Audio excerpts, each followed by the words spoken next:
Hello বন্ধুরা, good morning সবাইকে। প্রমিকাস ব্লগে আর একটু নতুন রেসিপি নিয়ে চলে এলাম। তো দেখো সকাল সকাল কীরকম রোদ উঠেছে, বাপরে বাপ! প্রচণ্ড রোদ, প্রচণ্ড তেজ, যাকে বলে একেবারে ধুধুমার গরম। কেন গরম হচ্ছে জানি না, কিন্তু খুব গরম। বাইরেটা এত গরম বন্ধুরা, এত রোদ উঠেছে বলার বাইরে। মানে গরমে অবস্থা খারাপ, রান্নাও বলতে গেলে করা যাচ্ছে না, কিন্তু কি করব, করতেই হবে। তো চলো কি রান্না করব আজকে অবশ্যই তোমাদের সাথে শেয়ার করব। টাটা। তো দেখো এই যে রান্নাঘরে চলে এসেছি। তো আজকে আয়ের মাছ নিয়ে এসছে। তো দেখো এটারই আজকে একটু ঝোল করব, একদম সিম্পলভাবে করব ঝোলটা, যেহেতু প্রচণ্ড গরম। তো দেখো এখানে আলু, লঙ্কা, টমেটো, পেঁয়াজ সব কিছু নিয়ে নিয়েছি। এই যে এখন এটা একটু মিক্সিতে পেস্ট করে নেব। তো এখানে আমি পেঁয়াজ, আদা, টমেটো, কাঁচা লঙ্কা সব কিছু দিয়ে একটু ভালো করে পেস্ট করে নেব। আর ধনে গুঁড়ো, জিরে গুঁড়োটা আমি পরে দেবো। তো দেখো এইদিকে কড়াইটাও কিন্তু গরম হয়ে গেছে, আর আমি এখানে মাছগুলো ভালো করে ভেজে নেব। তো ওই মাছটা ভাজার সময় কিন্তু বন্ধুরা অবশ্যই একটু সাবধানে ভাজতে হবে, কেননা এই মাছটা কিন্তু খুব ফোটে। তাই আমি তো ঢেকে ঢেকে ভাজি। এতে ফুটলেও আর কি মানে শরীরে লাগার চান্স থাকে না। আর হলুদ লবণের সাথে একটু সর্ষে তেল মাখিয়ে নিলে কিন্তু বন্ধুরা একটু কম ফোটে আর কি। তোমরা কিন্তু এইভাবেই ভাজবে, দেখবে অনেকটা কম ফুটবে। আর একটু ঢেকে ঢেকে, তো সম্পূর্ণ মাছগুলো কিন্তু আমি সুন্দর করে কড়া করে ভেজে নিয়েছি দেখো। আর কদিন যাবৎ যে কেন এত গরম পড়ছে বুঝতে পারছি না। প্রচণ্ড গরম, মানে রান্না বান্না মনে হয় করতে ইচ্ছে করে না, কিন্তু কী করবো, রান্না না করলে খাবো কি। তো যাই হোক, গরমে অবস্থা সত্যি খারাপ। আর এই যে দেখো আমি কিন্তু আলুগুলোও কিন্তু খুব সুন্দর করে লাল লাল করে ভেজে নেব। তো আলুটা খুব সুন্দর করে ভেজে নেবো। তো আলুটা আমি একটু হলুদ লবণ দিয়ে মাখানো ছিল, ওই মাছ যে গাবলায় মাখিয়েছিলাম সেই গাবলায়। আর এই যে দেখো মাছটা আর আলুটা কিন্তু আমি খুব সুন্দর করে সাইডে রেখে দিয়েছি। আর এই যে দেখো কড়াইয়ে এখন শুকনো লঙ্কা গরম করে জিরে ফোড়ন দিয়ে দেবো।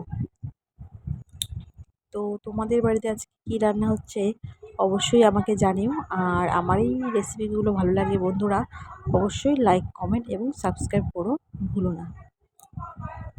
তো তোমাদের একটা মেসেজ বা কমেন্ট বা সাবস্ক্রাইব আমাকে আরও বেশি রান্না করতে বা আমার ভিডিওগুলো করতে আর কি আগ্রহ হয়। তো দেখো এই যে মশলাটা পেস্ট করা হয়ে গেছে, আমি এখন মশলাটা দিয়ে দেবো। আমি বেশিরভাগ রান্না আমি ঠিক এরকম প্রসেসিংয়েই করি। আলু হোক, বেগুন হোক, যে কোনো সবজি হোক, আমি আগে ভেজে আলাদা রেখে দিই। পরে মশলাটা কষিয়ে তারপরেই আমি আলু বা যাই বলো সবজিটা দিয়ে দিই। তাহলে কিন্তু বন্ধুরা রান্নাটার টেস্টটা কিন্তু খুব সুন্দর আসে। তো দেখো মশলাটা দেওয়া হয়েও গেছে, আর এখানে আমি একদম সঠিক পরিমাপে হলুদ আর লবণটাও দিয়ে ভালো করে কষিয়ে নেব।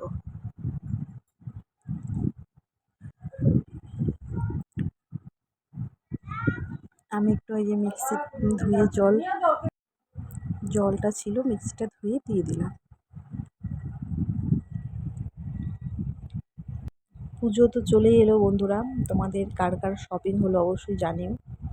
আর এই যে দেখো জিরে গুঁড়ো আর ধনে গুঁড়োটা কিন্তু আমি একসাথে নিয়ে নিয়েছি, তো এটাও দিয়ে দিলাম। তো যেটা বলছিলাম যে পুজো তো চলে এসছে, তো তোমাদের কার কার শপিং হলো অবশ্যই জানিও। আমার কিন্তু অলরেডি দুটো ড্রেস হয়ে গেছে। তো যাকগে, একটা শাড়ি নিয়েছি, একটা চুড়িদার আছে। তো শাড়িটা কিন্তু আমার ননাস আমাকে দিয়েছে। তো ওটারই ব্লাউজ পিসটা অবশ্য বানাতে দিতে হবে, যেহেতু পুজো চলেই আসছে। আগে থাকতে যদি না বানাতে দিই পরে আবার কিন্তু টেইলারে ভিড় পড়ে যাবে, তাই না? কারণ পুজোর সময় কিন্তু টেইলারগুলোতে খুব ভিড় থাকে। টেইলার বলো আর পার্লার বলো, এই দুটো কিন্তু প্রচণ্ড ভিড় থাকে। কাপড়ের দোকানে তো ভিড় থাকেই, কিন্তু টেইলার আর পার্লারেও কিন্তু প্রচণ্ড ভিড় থাকে, যেহেতু সবাই শাড়ি বলো, চুড়িদার বলো বানায়। রেডিমেডও কেনে, কিন্তু শাড়ি কিনলে তো অবশ্যই শাড়ির সাথে যে পিসটা থাকে ব্লাউজ পিস, সেটা না একসাথে ম্যাচিং না করলে কিন্তু আবার ভালো লাগে না। তো যাকগে, যেটাই বলছিলাম, তো তোমাদের সাথে অবশ্যই আমি শেয়ার করব আমার কী কী ড্রেস হয়েছে বা হবে। আর এই যে দেখো আলুগুলো কিন্তু আমি দিয়ে দিলাম।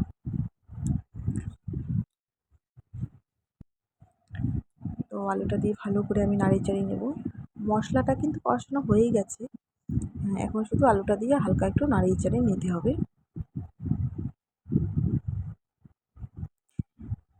তো গরম হোক বা শীত হোক বা যাই হোক না কেন বন্ধুরা, আমার কিন্তু রান্না করতে ভালোই লাগে। এটা একদম সত্যি কথা। আমি কিন্তু রান্না করতে খুব ভালোবাসি। তাই আমি যে কোনো রান্নাই খুব ভালোবেসেই করি। গরম হোক, শীত হোক, যাই হোক।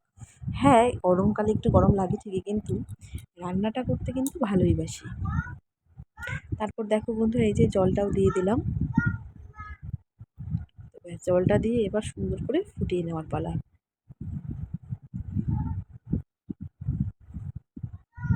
এই একই প্রসেসিং, খালি মানে মাছগুলো আলাদা হয়।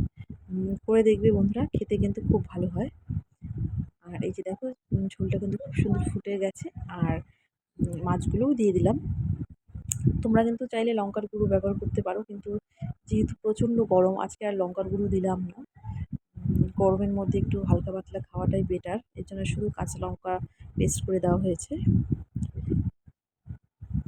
দেখো, খুব সুন্দর ফুটে গেছে ঝোলটা। আর ঝোলটা কিন্তু বন্ধুরা সত্যি বলতে খুব ভালো লেগেছিলো খেতে। আর এই যে ঠিক নামানোর আগে আগে আমি কিন্তু কিছুটা ধনেপাতাও দিয়ে দিলাম। আমাদের বাড়িতে আবার ধনেপাতাটা খুব পছন্দ করে সকলে। মাছের ঝোলে হোক, মাছের মধ্যে মাংসতেও আমি ধনেপাতাটা দিই। পছন্দ করে। শ্রীনুর বাবা তো খুব বেশি পছন্দ করে বলতে গেলে ধনেপাতা। তো দেখো, খুব সুন্দর কিন্তু হয়েও গেছে মাছের ঝোলটা। তো বন্ধুরা, আমার এই রেসিপিগুলো ভালো লাগলে অবশ্যই লাইক, কমেন্ট এবং সাবস্ক্রাইব করে দেবে। আর অবশ্যই কিন্তু বাড়িতে ট্রাই করবে। আর অবশ্যই আমার পাশে থাকবে। যেহেতু আমি নতুন ইউটিউবার, তো তোমরা না পাশে থাকলে কিন্তু হবে না। তো এখানে শেষ করলাম ভিডিওটা। টাটা।